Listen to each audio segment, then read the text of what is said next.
রমজান মাস চলে আসছে। রমজান মাসের জন্য জরুরি কয়টি কাজ? এক, সাহারি কম খাবেন। দুই, ইফতার কম করে করবেন। তিন, ব্যবসা বাণিজ্য কম করবেন। চার, জুতা স্যান্ডেল কাপড় চোপড় কম কিনবেন। ইবাদতের জগতে সবচেয়ে ভিন্ন ধরনের গুরুত্বপূর্ণ দামি ইবাদত সিয়াম। ইবাদত হিসাবে সিয়ামের তুলনায় দুনিয়াতে কোনো ইবাদত নেই। ইবাদত হিসাবে সিয়ামের সমপর্যায়ের কোনো ইবাদত দুনিয়াতে নেই। সিয়াম এমন একটি ইবাদত যার বিনিময় নেকি নয়। সিয়াম পালন করলে 2-4-500 নেকি হবে, এরকম ইবাদত সিয়াম নয়। সিয়ামের বিনিময় হলো জান্নাত। বিনিময় হিসাবে রাসূল সাল্লাল্লাহু আলাইহি সাল্লাম কোনো নেকির কথা উল্লেখ করেননি। বিনিময় হিসাবে কোনো নেকির কথা আল্লাহ তাআলা উল্লেখ করেননি। তবে বিনিময় হিসাবে জান্নাতের কথা বলেছেন। আমরা আলোচনার শুরু থেকে নিয়ে শেষ পর্যন্ত সিয়াম শব্দ ব্যবহার করব, রোজা নয়। দীর্ঘ 36 বছর থেকে আমরা জনসমাজে বলে আসছি সালাত নামাজ নয় সালাত, রোজা নয় সিয়াম, দোজক নয় জাহান্নাম, বেহেশত নয় জান্নাত, খোদা নয় আল্লাহ। এরপরেও এক শ্রেণীর মানুষ বুঝেছে যে হ্যাঁ এটাই ঠিক, কিন্তু বাস্তবায়ন করা সহজ হচ্ছে না। চলন্ত ধর্মের সাথে মানুষ বেশি সম্পৃক্ত, চূড়ান্ত ধর্মের সাথে মানুষ সেভাবে সম্পৃক্ত নয়। সিয়াম শব্দ কোরআনেও আছে, হাদিসেও আছে। রোজা শব্দ কোরআনেও নেই, হাদিসেও নেই। সালাত শব্দ কোরআনেও আছে, হাদিসেও আছে। নামাজ শব্দ কোরআনেও নেই, হাদিসেও নেই। জাহান্নাম শব্দ কোরআনেও আছে, হাদিসেও আছে। দোজক শব্দ কোরআনেও নয়, হাদিসেও নেই। জান্নাত শব্দ কোরআনেও আছে, হাদিসেও আছে। বেহেশত শব্দ কোরআনেও নেই, হাদিসেও নেই। আল্লাহ শব্দ কোরআনেও আছে, হাদিসেও আছে। খোদা শব্দ কোরআনেও নেই, হাদিসেও নেই। চলছে কিভাবে? আলেম ওলামাদের ক্ষমতার দাপটে চলছে। শরীয়ত একরকম, এক শ্রেণীর আলেম ওলামার ক্ষমতা আরেক রকম, দাপট আরেক রকম, যার কারণে মিথ্যা হলেও মানুষ সমাজে চালু আছে, ভুল হলেও মানুষ সমাজে চালু আছে। আমরা চেষ্টা করি রাসূল সাল্লাল্লাহু আলাইহি সাল্লামের বলা কথাগুলি বলা। আমি বিশেষ করে চেষ্টা করি রাসূল সাল্লাল্লাহু আলাইহি সাল্লামের মুখের খুতবাটা বলা, রাসূল সাল্লাল্লাহু আলাইহি সাল্লামের মুখের ভাষার শব্দটা উল্লেখ করা চেষ্টা করি মানুষ হিসাবে। আল্লাহ তাআলা বলেন, ইয়া আইয়ুহাল্লাযীনা আমানু কুতিবা আলাইকুমুস সিয়াম কামা কুতিবা আলাল্লাযীনা মিন ক্বাবলিকুম লাআল্লাকুম তাত্তাকুন। হে ঈমানদারগণ, যারা তোমরা আল্লাহকে বিশ্বাস করো, নবীকে বিশ্বাস করো, পরকালকে বিশ্বাস করো, তোমাদের প্রতি সিয়াম ফরজ করা হয়েছে যেভাবে তোমাদের পূর্ববর্তীদের প্রতি সিয়াম ফরজ করা হয়েছিল, যাতে করে তোমরা পরহেজগার হতে পারো। অত্র আয়াতে আল্লাহ তাআলা বলেছেন যে তোমাদের উপরে রমজানের সিয়াম ফরজ। আর এরকমই অতীতের মানুষের উপরে সিয়াম ফরজ ছিল। কতদিন ছিল তা উল্লেখ নেই, কিভাবে ছিল সেটা উল্লেখ নেই, তবে অতীতের মানুষ ফরজ হিসাবে সিয়াম পালন করত। আমরা একটা পর্যায়ে আলোচনা যখন করব তখন বোঝা যাবে যে মুসা আলাইহিস সালামের যুগে মানুষ সিয়াম থাকতেন। সম্মানিত দিনী ভাই বোন, অত্র আয়াতে আল্লাহ তাআলা বলেছেন যে সিয়াম পালন করলে মানুষ পরহেজগার হবে। পরহেজগার।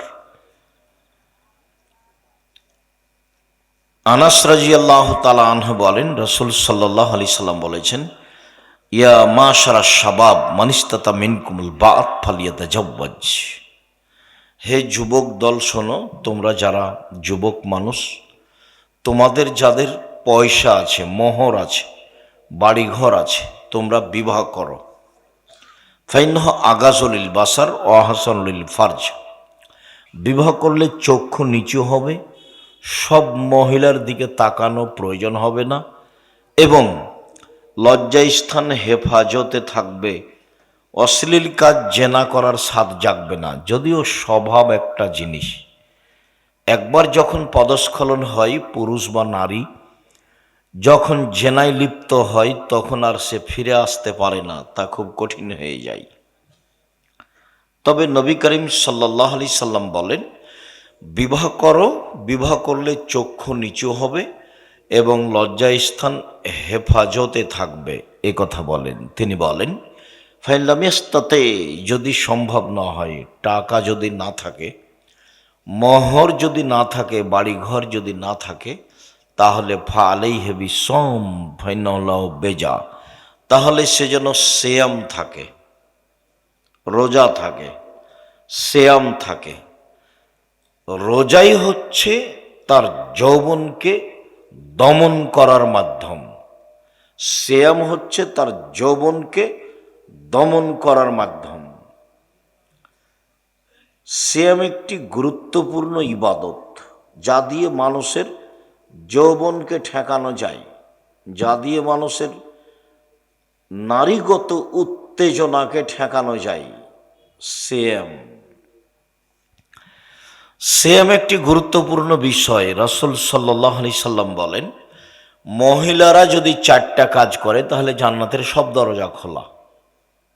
1. 5 ওয়াক্ত সালাত। 2. রমজান মাসের সিয়াম।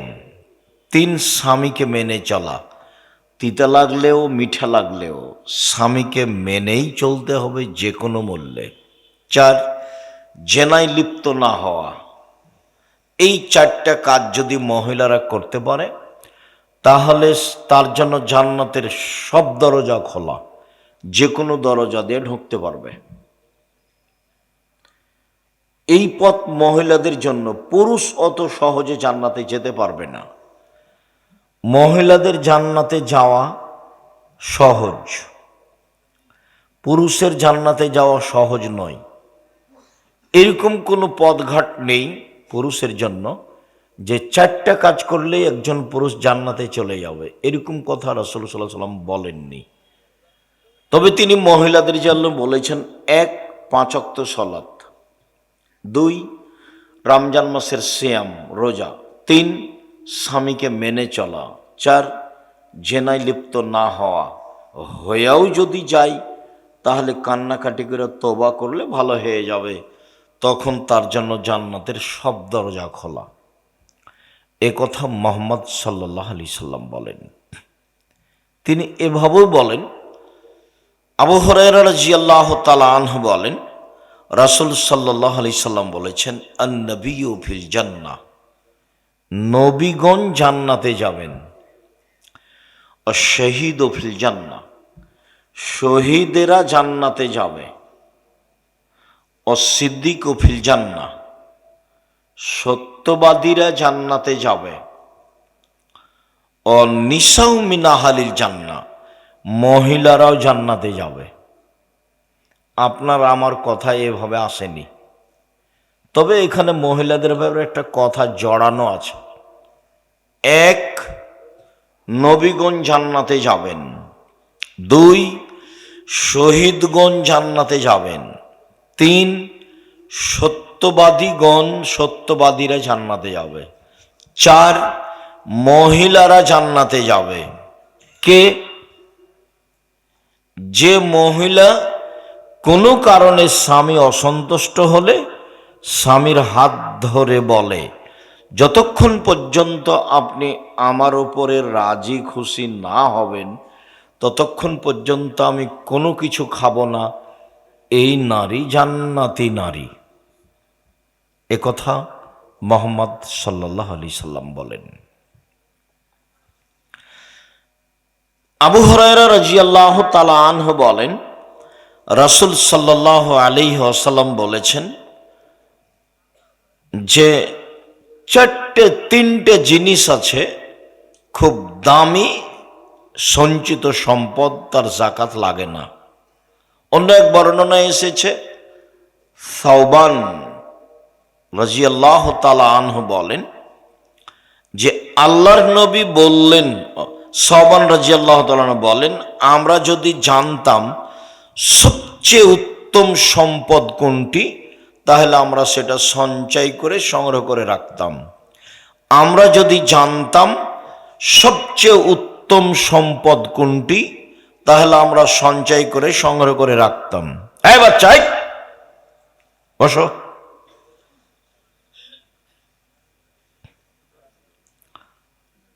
আপনারা যে যেখানে আছেন চুপচাপ কিছুক্ষণ অপেক্ষা করবেন।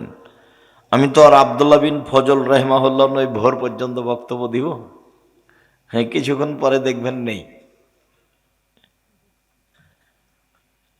তো আমরা যদি জানতাম কোনটা সবচেয়ে দামি সম্পদ তাহলে সঞ্চয় করে রাখতাম, তো আমরা জানি না। তখন আল্লাহ রাসূল বলছেন, শোনো শোনো শোনো, আফজালহু, সম্পদের সবচেয়ে দামি, টাকা পয়সা সম্পদ, বাড়িঘর সম্পদ, জমি জায়গা সম্পদ, স্ত্রী ছেলে মেয়ে সম্পদ, সবচেয়ে দামি সম্পদ লেসানুন জাকির, ওই জিহ্বা, যে জিহ্বা আল্লাহকে ডাকতে পারে, যে জিহ্বা সুবহান আল্লাহ, আলহামদুলিল্লাহ, আল্লাহ আকবার বলতে পারে, আস্তাগফিরুল্লাহ বলতে পারে। সব সময় খালি চুপটি করে থাকেন কেন মুখখানকে? একটু তাসবিহ তাহলিল করেন না কেন? খালি দোকানে বসে আড্ডা পিটেন আর মানুষের বদনাম করেন, গিবাত করেন, আর ল্যাংটা বেটি ছেলে দেখেন। এত খারাপ অভ্যাস কেন? এত ইতর শ্রেণীর অভ্যাস কেন? এত নোংরা শ্রেণীর অভ্যাস কেন? এত পশু প্রাণীর জীবন কেন? গরু ছাগলের মতো দোকানে বসেন কেন? আড্ডা পিটেন কেন? খারাপ লাগে না কেন? কই, আমরা তো কোনোদিন দোকানে বসিনি। আমার মা বলতো, 1, দোকানে বসিও না, 2, প্রাইভেট পড়ায়ও না, 3, বন্ধুতালি কারো সাথে করো না, 4, মানুষের বাড়ি দাওয়াত খায়ও না। আমার মা যখন আমাকে বাড়ি থেকে বিদায় করতেন তখন বলতেন, 1, দোকানে বসিও না, 2, বন্ধুতালি করো না, 3, বলেন কি না, দাওয়াত খায়ও না, প্রাইভেট পড়ায়ও না। প্রাইভেট কি যে আমার মা বুঝতেন। তা আমরা কোনোদিন দোকানে বসিনি। আমাদের জামিয়া সালাফের ভিতরে চায়ের স্টল আছে, ওই কি কি যেন আছে খাবার, কই আমরা কোনোদিন 1 মিনিটের জন্য বসিনি। বেঁচে আছি তো, বেঁচে আছি না? এই যা আছি দেখেন তো, আলহামদুলিল্লাহ। আর আপনাকে কেন এত দোকানে বসা লাগে, আড্ডা পিটা লাগে? ছি, নাউজুবিল্লাহ মিন যালিক। দোকানে বসে নিম্ন শ্রেণীর মানুষেরা, ইতর শ্রেণীর মানুষেরা, ইতর শ্রেণীর যারা বদনাম করে, গিবাত করে, চুগলখড়ি করে, তারা এরার কথা শোনে। বোঝেও বোঝে না ওরা, অন্তর আছে বুঝে না, দেখেও দেখে না ওরা, চক্ষু আছে দেখে না, শোনেও শোনে না ওরা, কান আছে শোনে না। উলাইকা কালানাম, তারা পশু প্রাণীর মতো, তারা গরু ছাগলের মতো, তারা কুকুর শ্রীগুলোর মতো, বালহুমাজাল, বরং তার চেয়ে খারাপ মানুষ। কেমনে বসে থাকেন দোকানে, আর কি যে মাথায় গোবর ঢুকেছে, এমন করে একজন আর একজনের প্রশংসা করছে আর বলছে অমুকের চরিত্র ফুলের মতো পবিত্র, তাহাজ্জুদ পড়ে। সেদিন একজন বক্তব্য বলছে, দেখছেন না কত নামাজি, কপালে একবারে দাগ হয়ে গেছে। একজন আর একজনকে বল, রাসূল সাল্লাল্লাহু আলাইহি সাল্লাম বলছেন যে কেউ যদি কারো সামনে প্রশংসা করে তো যে ব্যক্তি প্রশংসা করছে ওর মুখের উপরে মাটি ছুঁড়ে মারো, আর যার প্রশংসা করেছে তার কোমর দাঁড়া ভেঙে দেওয়া হয়েছে, ও জাহান্নামে চলে গেছে। ওর মনটা কেমন, হ্যাঁ আমি খুব ভালো, হ্যাঁ আমি খুব ভালো, নাহলে এত প্রশংসা, মানে জাহান্নামে চলে গেছে। ওতে গর্ব আছে, অহংকার আছে। আল্লাহ রাসূল বলেছেন যার অন্তরে সরিষার সম পরিমাণ অহংকার গর্ব আছে সে জান্নাতে যাবে না। কে বড় ক্ষতিগ্রস্ত একটা বই পাওয়া যায় বাজারে, খোঁজ নিয়ে দেখেন, আছে সব হাদিস দেওয়া আছে। বইয়ের নাম কি? কে বড় ক্ষতিগ্রস্ত। সবচেয়ে দামি সম্পদ লেসানুন জাকির, ওই জিহ্বা যে জিহ্বা আল্লাহকে ডাকে। একটু আল্লাহর কাছে দোয়া করেন না কেন? মাল্লাম ইয়াসআলিল্লাহ ইয়াগযাব আলাইহি, যে আল্লাহর কাছে কিছু চায় না তার উপর আল্লাহ খুব অসন্তুষ্ট হন। মুখখান বন্ধ করে থাকো কেন? চুপটি লেগে থাকো কেন? কিছু বলো না কেন? সুবহানাল্লাহ আলহামদুলিল্লাহ বলো। প্রত্যেক রাতের শেষে, রাতের 3 ভাগের 2 ভাগ পার হয়ে গেলে আল্লাহ সপ্তম আকাশ থেকে প্রথম আকাশে নেমে আসে প্রত্যেক দিন আপনার সাথে একটু কথা বলার জন্য। আল্লাহ তাআলা আপনার সাথে কথা বলার জন্য প্রত্যেক রাতে কোথা থেকে নেমে আসেন? সপ্তম আকাশ থেকে প্রথম আকাশে নেমে আসেন। নেমে এসে বলেন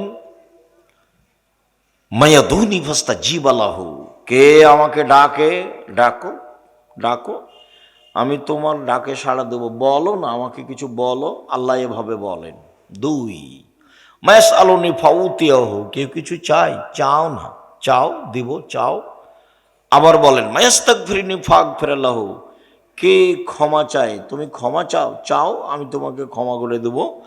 এই 3টা কথা আল্লাহ বারবার বলেন প্রথম আকাশে নেমে এসে আমার সাথে কথা বলার জন্য নেমে আসেন। আর আমি কত বড় নিমুখারাম, রাত 3টায় ঘুমিয়েছি, 7টায় 8টায় উঠি, 2টায় ঘুমিয়েছি। কোথা থেকে ডাঙ্গাবাজি করে, কোথা থেকে দোকানে আড্ডা পিটা, কার বদনাম করে, কার গিবাত করে, কার প্রশংসা করে আসছে। জুয়াচ্চরি দাগাবাজি করো, জুয়াচ্চরি করো, চাঁদাবাজি করো। চাঁদাবাজি করো কেন? ভিক্ষা করে খাওয়া, চাঁদাবাজি করবা কেন? উপার্জনের 4টা পথ, তুমি কোনোটাই করো না। 1 দিন মজুরি, কিষান কামলা। 2 চাকরি। 3 ব্যবসা। 4 জমি চাষ। এই 4টে। তো তুমি চাঁদাবাজি করো, এটা কোনটা? তুমি চাঁদাবাজি করো, তুমি পশু, তুমি গরু ছাগল, তুমি ইতর শ্রেণীর মানুষ, তুমি আর তোমার বাপ বেটা দুইজনই বোঝা জাতির উপরে। চাঁদাবাজি করবে কেন? এই 4টে ব্যতীত আর একটা পথ আছে, সেটা ভালো নয় তবে জায়েজ, সেটা ভিক্ষা। উপার্জনের 4টা পথ। 1 কামলা কিষান, 2 জমি চাষ, 3 চাকরি, 4 ব্যবসা। তখন রাসূল সাল্লাল্লাহু আলাইহি সাল্লাম বললেন সত্যবাদী বিশ্বস্ত ব্যবসায়ীরা নবীদের সাথে জান্নাতে থাকবেন। আগেরগুলোর প্রশংসা করেননি, বরং নিন্দা করেছে। দিন মজুরি, তখন বলেছেন কাজ শেষ হওয়ার সাথে সাথে টাকা দিয়ে দাও, টাকা দিয়ে দাও, গায়ের ঘাম শুকানোর সাথে সাথে টাকা দিয়ে দাও, টাকা দিয়ে দাও। আর যখন চাকরি, তখন বলেছেন এই সাবধান, যেটা বেতন পাচ্ছ ওটাতেই সন্তুষ্ট হও, এদিক ওদিক টাকা ইনকাম করলে সেটা হবে আত্মসাৎ, খুব সাবধান। আর যখন জমি চাষ, তখন বললেন যে ওতে অন্তর শক্ত হয়ে যায়, অন্তর ভীরু হয়ে যায়, খুব একটা অন্তর ভালো থাকে না, নিন্দা করলেন।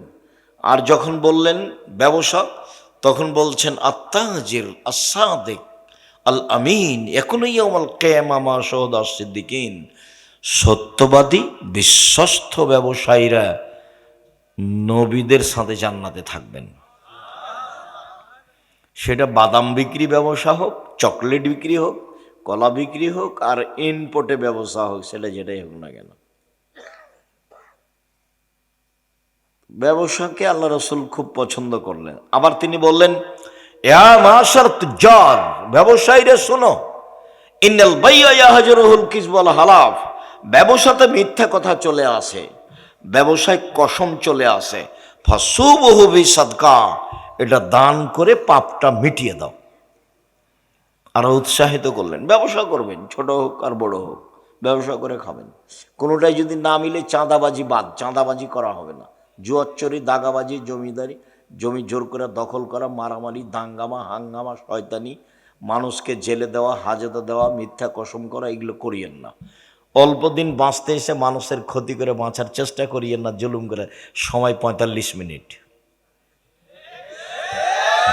জীবনে মানুষের প্রতি জুলুম করিয়েন না।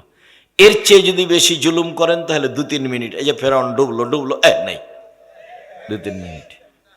আর যদি তার চেয়ে বেশি জুলুম করেন তাহলে ৩০ সেকেন্ড, আধ সামুদ, নেই। বিদ্যুতের মতো আসলো, চলে গেল, ৩০ সেকেন্ড, আধ সামুদ। পৃথিবীতে সবচেয়ে শক্তিশালী জাতি, লাম ইখলাক মিসলুহা ফিল বিলাদ, তাদের মতো শক্তিশালী জাতি আমি আল্লাহ, আল্লাহ তাআলা বলেন, আদ সামুদের মতো শক্তিশালী জাতি পৃথিবীতে কোথাও কখনো আর সৃষ্টি করব না। ওরা ছিল সম্পদে বেশি, ওরা ছিল মাটিতে স্মৃতি নির্মাণে সবচেয়ে বেশি শক্তিশালী। ফেরাউনকে আল্লাহ বারবার বলছেন, ফেরাউনকে, তুমি কয় টাকার মালিক, তুমি কি করতে পারো? তোমার আগে যারা চলে গেছে তারা ছিল সম্পদে বেশি, তোমার আগে যারা চলে গেছে তারা ছিল জমিনে স্মৃতি নির্মাণে বেশি শক্তিশালী। পিরামিড ওরাই তৈরি করেছে, আদ সামুদেরা।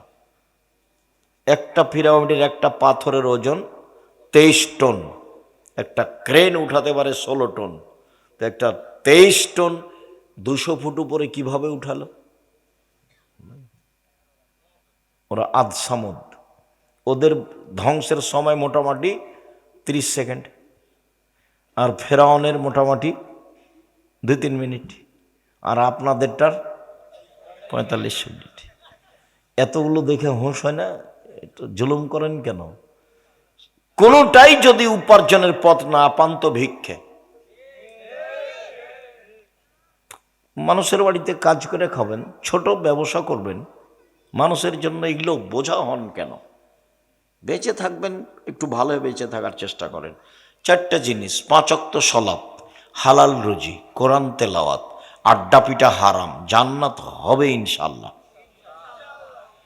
আড্ডা পিটা চিরদিনের জন্য হারাম। এই যে দোকানে বসে আড্ডা পিটছেন, এইটা হারাম। যে এখনো দোকানে বসে আছে দেখেন 5-7 জন, নিম্ন শ্রেণীর মানুষ, ইতর শ্রেণীর মানুষ, অশিক্ষিত মানুষ, 3rd-person মানুষ। খারাপ লাগে? খারাপ লাগে কেন? এই ছেলে, তোমার বাপকে যদি আমি কুকুর, শ্রীগাল, পশু প্রাণীর মতো প্রমাণ করতে না পারি, আমি জাতির সামনে বক্তব্য দেব না। 36 বছর চলছে একই কথা বলছি, একই ভাষা, একই রকমই, কোনোদিন পরিবর্তন হয়নি। সম্মানিত দিনী ভাই বোন, বলছিলাম এসব অন্যায় অবিচার থেকে বেঁচে থেকে অল্প দিন বাঁচতে এসেছেন। 5 ওয়াক্ত সালাত আদায় করবেন ভালোভাবে, হালাল রুজি উপার্জন করবেন, একটু কোরআন তেলাওয়াতে অভ্যাসী হবেন, এখানে সেখানে বসবেন না। কতদিন আপনাকে দোকানে যাওয়ার পদ্ধতি বলে দিলাম। আসসালামু আলাইকুম, আহমদ লবণ আছে? জি আছে, 1 কেজি লবণ দাও। আহমদ মরিচ আছে? জি। কাঁচা মরিচ আছে? জি। 200 মরিচ দাও। টাকা দিয়ে দিলেন, আসসালামু আলাইকুম। এই যে সময় শেষ। ওখানে বসে থাকেন কেন? মোবাইলে ওখানে তো ল্যাংটা বেটি ছেলে নাচে। বলেন, এই ছেলে তোমার বাপকে বলো তো, আপনি আব্বা ভালো মানুষ, আপনি দেখি কি বলে তোমার বাপ। খারাপ। ইবাদতের জগতে সবচেয়ে দামি এবাদত সিয়াম। চলেন দেখি কিভাবে সবচেয়ে দামি এবাদত হয়, যার বিনিময় জান্নাত, 2-4-5 নেকি নয়। আবু সাঈদ খুদরি রাদিয়াল্লাহু তাআলা আনহু বলেন, রাসূল সাল্লাল্লাহু আলাইহি সাল্লাম বলেছেন, মান সামা ইয়াওমান ফি সাবিলিল্লাহ বাদাল্লাহু ওয়াজহান নারি সাবিনা খরিফা। কেউ যদি আল্লাহকে সন্তুষ্ট করার জন্য একদিন সিয়াম থাকে, তাহলে আল্লাহ তাকে জাহান্নাম থেকে 70 বছরের পথ দূরে সরিয়ে দেবেন। তিনি বলেন, অমান সামা ইয়াওমান ফি সাবিলিল্লাহ বুইদাত মিনহুন নারু মাসিরাতা মিয়াতে আম। কেউ যদি আল্লাহকে সন্তুষ্ট করার জন্য একদিন সিয়াম থাকে, তাহলে আল্লাহ তার থেকে জাহান্নামকে সরিয়ে দিবেন 100 বছরের পথ। তিনি বলেন, অমান সামাই অমান ফি সাবিলিল্লাহ যা আল্লাহ বাইনা হবে না নারে খান্দাক্কামা বাইনা সামাই ওয়াল আরজ। কেউ যদি আল্লাহকে সন্তুষ্ট করার জন্য একদিন সিয়াম থাকে, তাহলে তার মাঝে আর জাহান্নামের মাঝে একটা গর্ত খনন করা হবে, যে গর্তের ব্যবধান হবে আকাশ জমিনের ব্যবধান 500 বছরের পথ। তাহলে একটা হাদিসে আসলো একদিন সিয়াম থাকলে জাহান্নাম কত দূরে সরলো? 70 বছরের পর। একটা হাদিসে আসলো একদিন সিয়াম থাকলে জাহান্নাম কত দূরে সরে গেল? 100 বছরের পথ। আর একটা হাদিসে আসলে একদিন সিয়াম থাকলে জাহান্নাম কত বছরের পথ সরে গেল? 500 বছরের পথ। তাহলে এখন পর্যন্ত যা বললাম তাতে কি 10 নেকি হলো না জাহান্নাম সরে গেল? জাহান্নাম সরে গেল। আল্লাহ নবী বলেছেন, কেউ যদি কারো জানা যায় তাহলে 1 কেরাত নেকি হবে, আর মাটি দেওয়া পর্যন্ত যদি থাকে তাহলে 2 কেরাত নেকি হবে। আর 1 কেরাত হলো ওহুদ পাহাড়ের সমান, আর ওহুদ পাহাড় হলো 4 কিলোমিটার প্রশস্ত, 8 কিলোমিটার লম্বা। নিচে যে কত আছে আল্লাহই ভালো জানে। তো তাহলে নেকিটা হলো ওহুদ পাহাড়ের সমান, মানে একটা পরিমাণ। কাজ কি? জানা যায় গেছে, কাজ কি? মাটি দেওয়া পর্যন্ত থেকেছে। এখন মাটি দেওয়ার পরে যদি সব মিলে হাত তুলে দোয়া করে তাহলে সবই গেছে। চাঁপাই নবাবগঞ্জের ভাষাতে আমও গেল, ছালাও গেল, কাঁদতে কাঁদতে 2 চোখও গেল। বাস জানাজায় থাকবেন, মাটি দেওয়া শেষ হয়ে গেলে বাড়ি চলে আসবেন। এটাই রাসূল সাল্লাল্লাহু আলাইহি ওয়াসাল্লামের পদ্ধতি।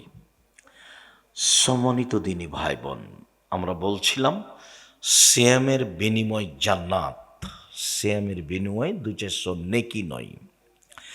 আবু হুরায়রা রাদিয়াল্লাহু তাআলা আনহু বলেন, রাসূল সাল্লাল্লাহু আলাইহি সাল্লাম বলেছেন, আস-সিয়ামু জুন্নাতুন ওয়া হিসনুন হাসিনুন মিনান নার। সিয়াম হচ্ছে ঢাল, বিপদ থেকে বাঁচার জিনিস হলো সিয়াম। সিয়াম হচ্ছে সুদৃঢ় দুর্ভেদ্য দুর্গ জাহান্নাম থেকে। সিয়াম এমন একটা জিনিস যাকে ভেদ করে কিছু ঢুকতে পারে না। সিয়াম হচ্ছে দুর্ভেদ্য দুর্গ, মানে সিয়াম থাকলে সে জান্নাতে যাবেই, তাকে উপেক্ষা করে কোনো কিছু বন্ধ হবে না, আসতে পারবে না কোনো কিছুই। সিয়াম হচ্ছে দুর্ভেদ্য দুর্গ জাহান্নাম থেকে বাঁচার। উমামা বাহিলি রাদিয়াল্লাহু তাআলা আনহু বলেন, আমি একদা আল্লাহর নবীকে বললাম, আল্লাহর নবী মুরনি বিআমালিন, আমাকে একটা আমলের কথা বলেন তো আল্লাহর নবী, যেটা করলে আমি জান্নাতে চলে যাব। তখন রাসূল সাল্লাল্লাহু আলাইহি সাল্লাম বলেন, উমামা আলাইকা বিসম ফাইনাহু লা মিসলা লাহু।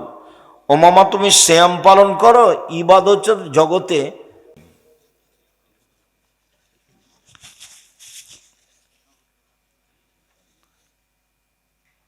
সিয়ামের মতো কোনো ইবাদত নেই।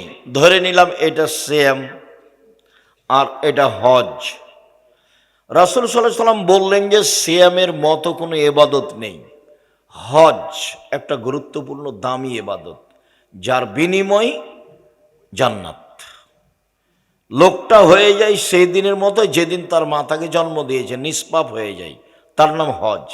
এরপরে কেউ যদি বলে হজ সিয়ামের মতো, তাহলে ভুল হবে। কেন? আল্লাহ নবী বললেন যে সিয়ামের মতো কোনো ইবাদত নেই, সিয়ামের সাদৃশ্য কোনো ইবাদত দুনিয়াতে নেই। সালাত, আমরা সবাই জানি যে ইবাদতের জগতে সবচেয়ে ভিন্ন ধরনের বিরল ব্যতিক্রম ইবাদত হলো সালাত। সালাত এমন একটি ইবাদত যার উপরে নির্ভর করে অন্যান্য ইবাদত। সালাত থাকে তো বাকি ইবাদত থাকবে, সালাত যদি টিকে বাকি ইবাদত বিচারের মাঝে টিকবে, সালাত যদি না টিকে সব ইবাদত বাতিল হয়ে যাবে। সালাত এমন একটি ইবাদত যার উপরে নির্ভর করে অন্যান্য ইবাদত। সালাত মানুষের সাথে আপোষ করে না, অন্যান্য ইবাদত আপোষ করে। যেমন আপনি এবছরে হজে যেতে চাচ্ছেন, তো বলছেন যে না থাক, টাকা পয়সা খুব একটা সংগ্রহ হলো না, এবছর থাক, সামনে বছর যাব, যান, সমস্যা নেই। জাকাত, জাকাত আপনি 2 মাস আগে দিয়ে দেন, দিতে পারেন। জাকাত 15 দিন পরে দেন। তোমরা যারা ওখানে আছো তারা খেয়াল করলেন না, মোটর সাইকেলটা স্টার্ট সহ এখানে চলে আসলো। আমি গাড়িটাও বাইরে রেখেছি যাতে করে আপনাদের অসুবিধা না হয়, বক্তব্য চলছে। খুব খেয়াল করে থাকতে হবে। আর তোমরা এই পাড়ার যারা ছেলেরা, তারা খুব সতর্ক থাকো। সম্মানিত দিনী ভাই বোন, বলছিলাম যে সলাত একটি ব্যতিক্রম ইবাদত। অজু করে সলাত আদায় করতে হয়, তো পানি নেই, তায়াম্মুম করে করো, তো মাটি নেই, তো তায়াম্মুম অজু ছাড়াই সলাত আদায় করো। কেবলার দিকে মুখ করে সলাত আদায় করতে হয়, তো কেবলা বোঝা যায় না, এমনিতেই পড়ো। দাঁড়িয়ে সলাত আদায় করতে হয়, দাঁড়িয়ে থাকা যায় না, বসে থেকে পড়ো। বলে বসে থাকা যায় না, তো শুয়ে থেকে পড়ো। পরিষ্কার কাপড় পরে সলাত আদায় করতে হয়, পরিষ্কার নেই, তো যেই কাপড়ে পেশাব পায়খানা লেগে আছে সেই কাপড় পরেই সলাত আদায় করো। বলে পরিষ্কার অপরিষ্কার কোনো কাপড়ই নেই, উলঙ্গ হয়ে আছে, তো উলঙ্গ হয়েই সলাত আদায় করো, করতেই হবে। এটা ব্যতিক্রম ইবাদত। যার কারণে ইমাম আহমদ ইবনে হাম্বল রাহিমাহুল্লাহ বলেছেন, অলসতা করে কেউ যদি সলাৎ ছেড়ে দেয় তাহলে তাকে জবে করতে হবে, হত্যা করতে হবে। ইমাম আবু হানিফা রাহিমাহুল্লাহ বলেছেন, অলসতা করে কেউ যদি সলাৎ ছেড়ে দেয় তাহলে তাকে জেলখানায় বন্দি করে পিটিয়ে সলাৎ আদায় করাতে হবে। বর্তমানে আরবি বিদ্বানগণ বলছেন যে স্বামী নামাজ পড়ে, স্ত্রী পড়ে না, স্ত্রী পড়ে, স্বামী পড়ে না, তো বিভাগ কেটে গেছে। চেয়ারম্যান লাগে না, মেম্বার লাগে না, খাতা কলম লাগে না, কিছুই লাগে না, এমনিতেই গেছে। তারা আরো বলছেন যে এই সময়ে লোকটা মারা গেলে তার জানাজা পড়া হবে না।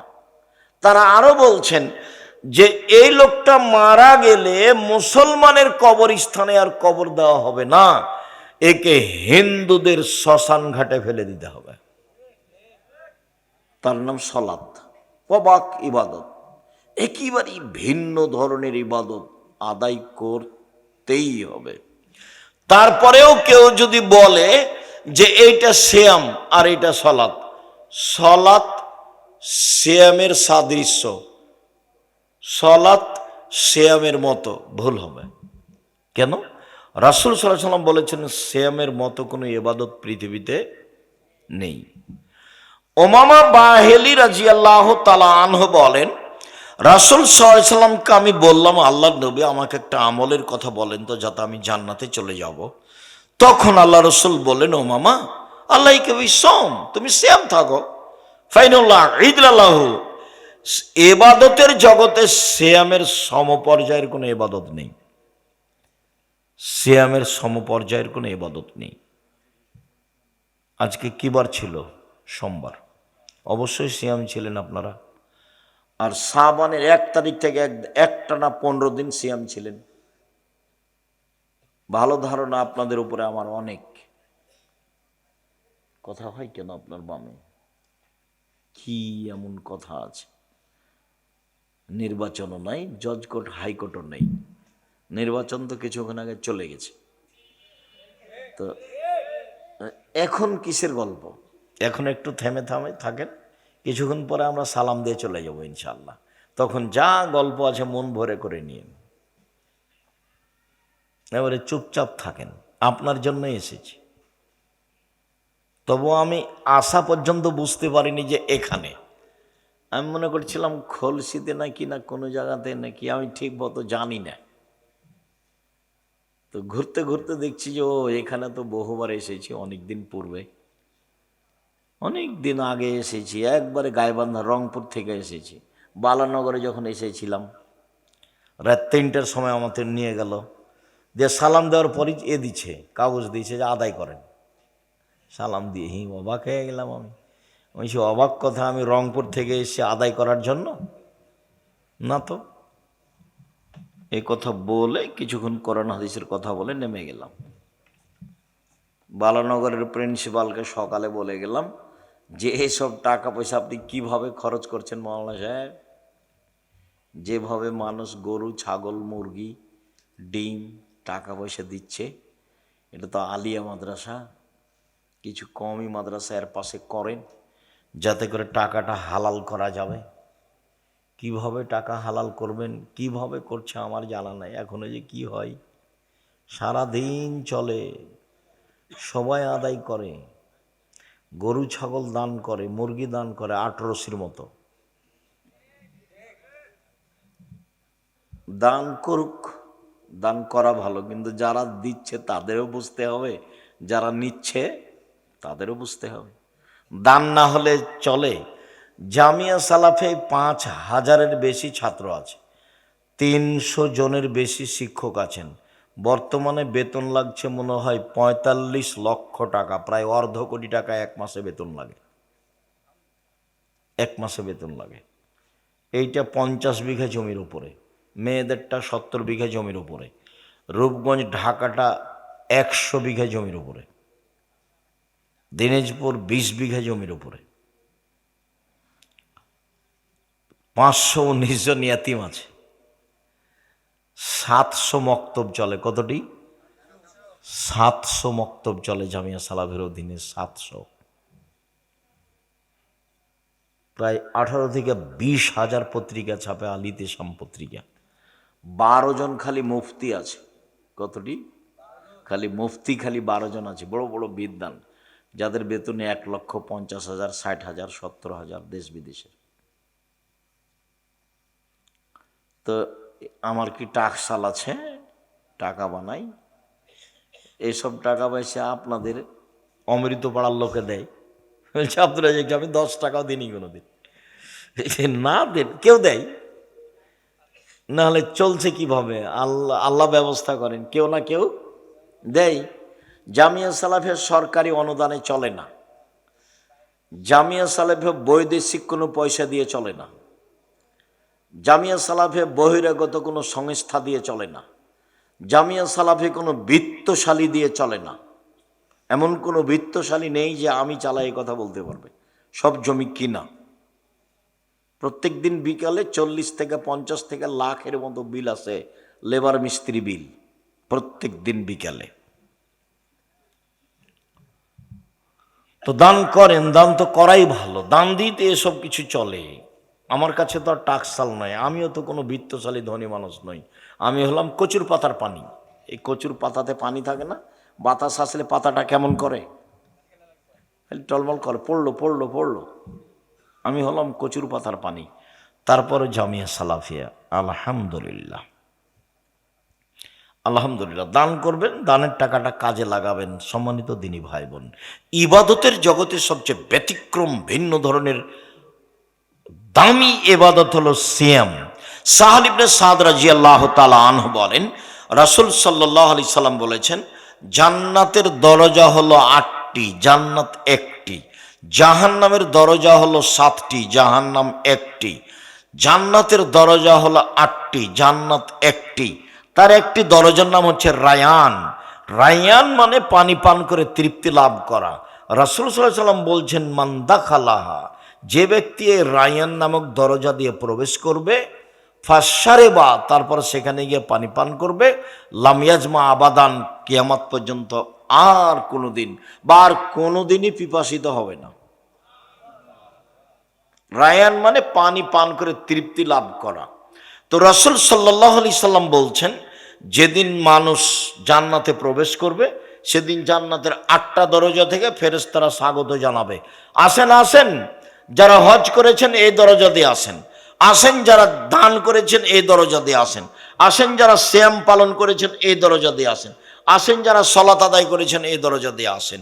তখন আবু বকর সিদ্দিক রাদিয়াল্লাহু আনহু বলছেন, আল্লাহর নবী, কোনো ব্যক্তি কি এমন হবে যাকে সব দরজা থেকে ডাকা হবে? একজন ব্যক্তি। তাহলে রাসূল বলছেন, হ্যাঁ, তুমি তার মধ্যে, যাদেরকে সব দরজা থেকে ডাকা হবে। আবু বকর সিদ্দিক রাদিয়াল্লাহু আনহু কত যে দামি মানুষ, আল্লাহুস সামাদ, সব দরজা থেকে ডাকা হবে। তো রাসূল সাল্লাল্লাহু আলাইহি ওয়াসাল্লাম বলছেন, সিয়াম পালনকারীর শেষ ব্যক্তি যখন ঢুকে যাবে, তখন এই দরজাটা বন্ধ করা হবে, বাকিগুলো খোলা থাকবে। মানে হজ পালনকারী হজের দরজা দিয়ে প্রবেশ করতে পারবে আর দানের দরজা দিয়ে প্রবেশ করতে পারবে।